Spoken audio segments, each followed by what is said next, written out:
Bismillahirrahmanirrahim. Assalamualaikum warahmatullahi wabarakatuh. Saya Lukman Hakim, kelas Al-Qur'an Al-Alif B Mabna Al-Ghazali. Di sini saya akan menjelaskan tentang Gharibul Quran, Mushkilatul Ayat, dan Hamzah Wasol dan Hamzah Khoto. Yang pertama, Gharibul Quran. Gharibul Quran adalah bacaan-bacaan qiraah ayat suci Al-Quran yang aneh dalam pendengarannya dan tidak sesuai dengan kaidah bacaan pada umumnya. Di sini kalimat yang tergolong gharib ada 5 macam yang tersebar dalam 5 surah sebagai berikut. Yang pertama imalah, yang kedua ismam, yang ketiga tashil, yang keempat naql, dan yang terakhir sakta. Di sini saya akan menjelaskan yang pertama imalah. Imalah itu cara bacanya miring, condong atau miring. Yang pertama ada imalah kubro, rincian pembahasannya sebagai berikut. Yang pertama fathah, ialah membaca suatu kata dengan vokal A murni 100%. Imalah yaitu membaca suatu kata dengan vokal E antara A dan I, namun vokal I lebih banyak sehingga berbunyi E, seperti kata sate, kambing, sate. Nah, di sini saya akan menjelaskan contohnya di surah Hud ayat 41. A'udzu billahi minasyaitonir rajim. Wa qala irkabu fiha bismillahi majriha wa mursaha. Majro, awalnya majro karena ini bacaan imalah dimiringkan dan rohnya itu dibaca kayak E, dimiringkan. Majriha wa mursaha inna rabbi laghafurur rahim. Nah, selanjutnya yang kedua adalah ismam. Ismam secara bahasa adalah meringankan penyebutan harokat atau baris antara huruf yang berharokat dan huruf yang sukun. Secara istilah ismam sebagai dikatakan Abu Syamah ialah suara dengung murni dengan isyarat adanya dhamma dari nun yang disembunyikan atau memonyongkan bibir yang disertai dengan dengung selama 2 harokat. Contoh di surah Yusuf ayat 11.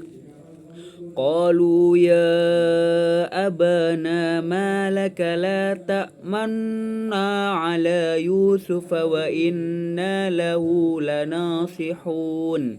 La ta'manna, awalnya manna karena ini bacaan ismam jadi memonjongkan di nun tasdid. Manna. Nah, gitu. Terus yang nomor 3 tashil. Secara bahasa berarti mempermudah dan memperlunak. Contohnya di surah Fussilat ayat 44. Walau ja'alnahu qur'anan a'jamiyyan laqalu laula fussilat ayatuh. A'jamiyyan itu mempermudah. Terus di ayat a'jami, di kalimat a'jamiyyan mempermudah, enggak dipersulit gitu, a'jamiyyan. Terus yang keempat adalah nakal. Secara bahasa adalah peralihan atau perpindahan. Nah, contohnya ada terjadinya perpindahan baris hamzah khoto kepada alif dan lam ta'rif sebelumnya. Pada hakikatnya yang memiliki baris adalah hamzah khoto pada ismam, namun beralih kepada alif lam sehingga berbunyi li. Contoh bi salismu. Contoh di ayat Al-Hujurat ayat 11. Wala talmizu anfusakum wala tanabazu bil alqab. Bi salismu. Nah, awalnya itu kan ada alif lam. Biasanya kan dibaca bisal ismu. Nah, karena ini nakal, jadi cara pembacanya adalah bisalismu. Fathah hamzanya itu, alifnya itu enggak perlu dibaca, langsung ke lam. Bisalismu. Terus yang terakhir di sini sakta. Nah, ialah berhenti sejenak. Sakta ini berhenti sejenak di kalimat tersebut. Di dalam Al-Quran ada di atas itu ada kayak imala, tulisan sakta, ismam. Nah, di sini saya akan menjelaskan tentang sakta. Contoh di surah Al-Mutaffifin ayat 14. Kalla bal rona ala, berhenti sejenak tanpa bernafas. Kalla bal rona ala qulubihim ma kanu yaksibun. Kalla bal, kalau diteruskan kan, kalau bukan sakta kan seumpamanya kalla bal ro. Nah, karena ini sakta jadi berhenti sejenak. Kalla bal rona ala, tanpa nafas. Terus contoh selanjutnya di surah Al-Qiyamah ayat 27. Wa qila man roko, di nun antar ro itu ada sakta. Wa qila man roko. Nah, terus selanjutnya saya akan menjelaskan tentang materi muskilatul ayat. Apa itu muskilatul ayat? Muskilatul ayat itu saya bahasa kata-kata atau kalimat yang sulit. Secara istilah adalah ayat atau kalimat Al-Quran yang tertulis dalam rasmnya secara tulisan, tidak terbaca sama seperti yang tertulis dalam rasmnya secara imla. Nah, di sini saya ada contoh-contohnya.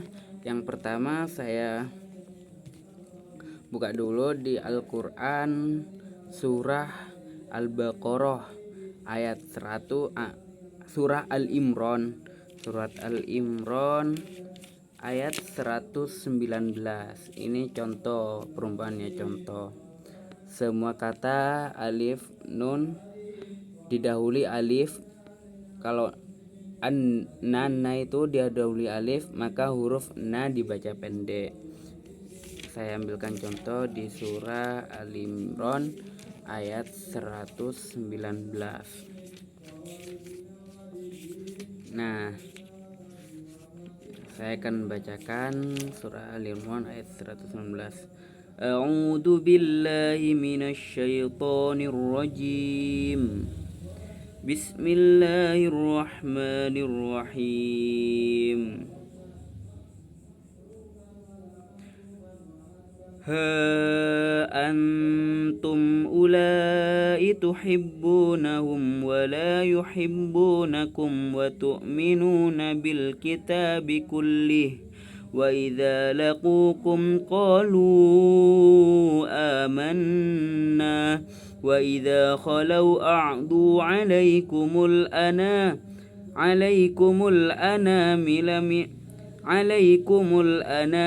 minal ghaib qul mu'tu bi ghaidhikum innallaha alimun bidzatis sudur.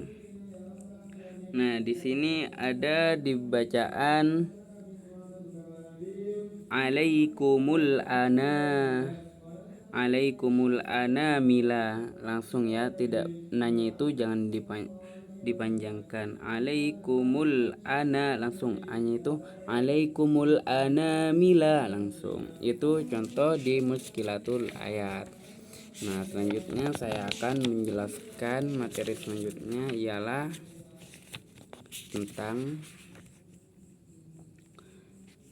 tentang hamzah wasal dan hamzah khoto. Itu yang muskilatul ayat itu banyak contoh-contohnya di Al-Quran ya, ayat-ayat bacaan Al-Quran yang muskilat. Nah, terus di hamzah wasal dan hamzah khoto. Apa itu hamzah khoto? Hamzah khoto ialah hamzah yang ditetapkan ketika tingkah wasal dan ketika permulaan kalimat. Dinamakan hamzah khoto karena memutuskan huruf sebelumnya dari huruf setelahnya. Hamzah wasal ialah hamzah yang ditetapkan di permulaan kalam dan digugurkan di pertengahan kalam. Dengan kata lain, hamzah yang hanya dibaca di permulaan kalimat dan tidak dibaca di pertengahan kalimat.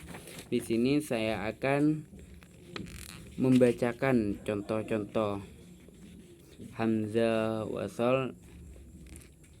Di sini ada contoh apabila hamzah istifham masuk pada hamzah wasol selain lam ta'rif, maka hamzah wasol harus dibuang dan menetapkan hamzah istifham yang di fathah. Hal ini dalam Al-Qur'an Al-Karim terdapat pada 7 tempat. Yang pertama surah Al-Baqarah ayat 80, yang kedua surah Maryam ayat 78. Di sini saya akan menjelaskan hanya 3 contoh ya. Pertama Al-Baqarah ayat 80. Qul attakhadtum.